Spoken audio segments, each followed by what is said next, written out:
Welcome to Frywall Fridays. Today we have a very special guest, Dara Pollak, a food writer, blogger, and Instagrammer extraordinaire. Dara, what are we going to make today? Today we are going to be making chicken Milanese with a lovely Arugula salad on top. It's going to be crunchy, fried, but also like light and delicious, so I'm excited. All right, so here we have some chicken breasts, which we are going to pound flat to kind of make them like cutlets. Then we're going to bread them into some flour and egg and in gluten-free panko breadcrumbs and some gluten-free flour. So, you know, it'll be crunchy, but minus the gluten. And then we're going to make the arugula salad. We'll probably shred it up with our hands to make it more like bite size. Toss with the chopped red onion and chopped tomato, little olive oil and lemon juice, salt, pepper, and a little fresh shaved Parmesan on top. That sounds awesome. Let's get going. Amazing.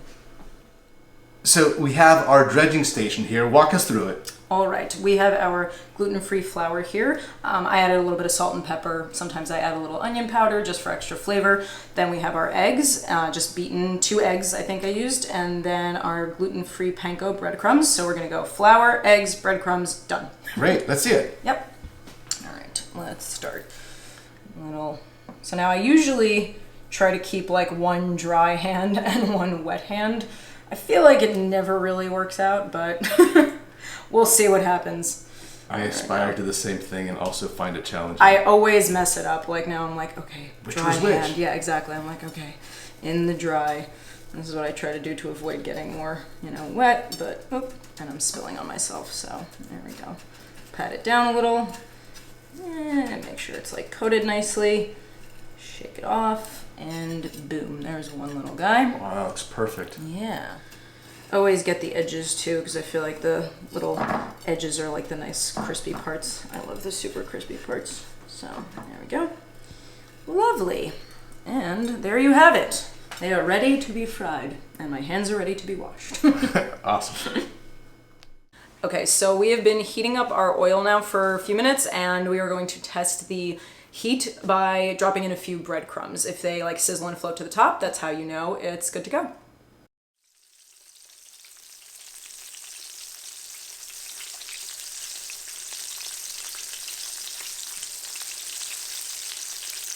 Okay, so now we're going to flip these guys because they look pretty ready. Usually you can tell by the sides when they start to get like brown around the edges. That's usually a good sign, and that's how you know you're about to flip them. So let's take a peek. And yep, that looks pretty good. I'm gonna flip that guy, and we will flip the other guy as well because I think he's ready too.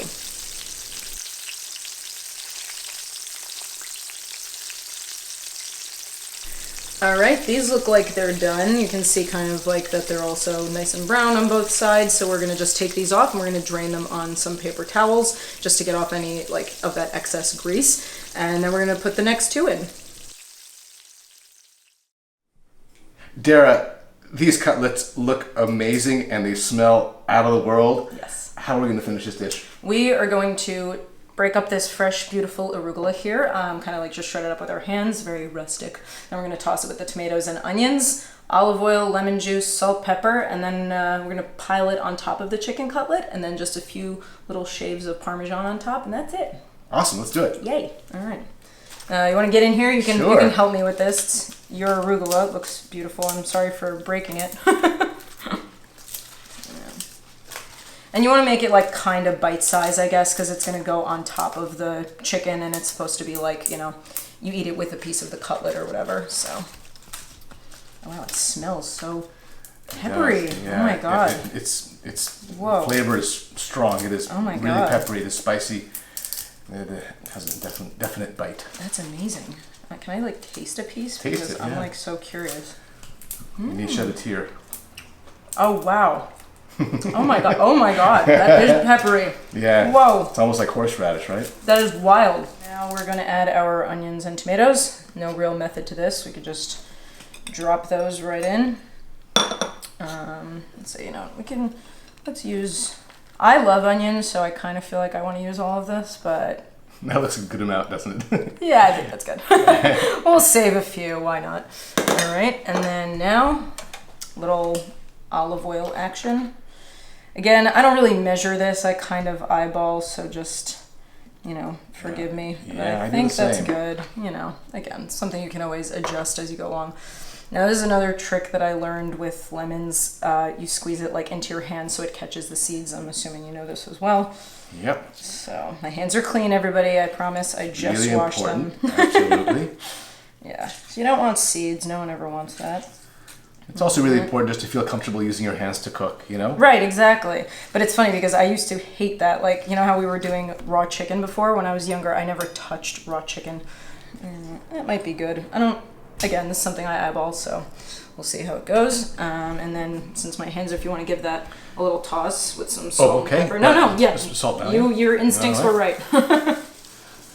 I like putting the salt now because it takes a little bit of the bite out of the arugula. 100%. Is that good enough like that? That's perfect, I think. Looks good to me. Yep. I'll help. See how fun that is, everybody? All right, and you toss from the bottom. You just don't kill your greens. You just grab what's on the bottom of the bowl and just toss lightly. Bring it to the top. All right, that looks great. And now let's plate. I didn't mean for that to rhyme, but here we go.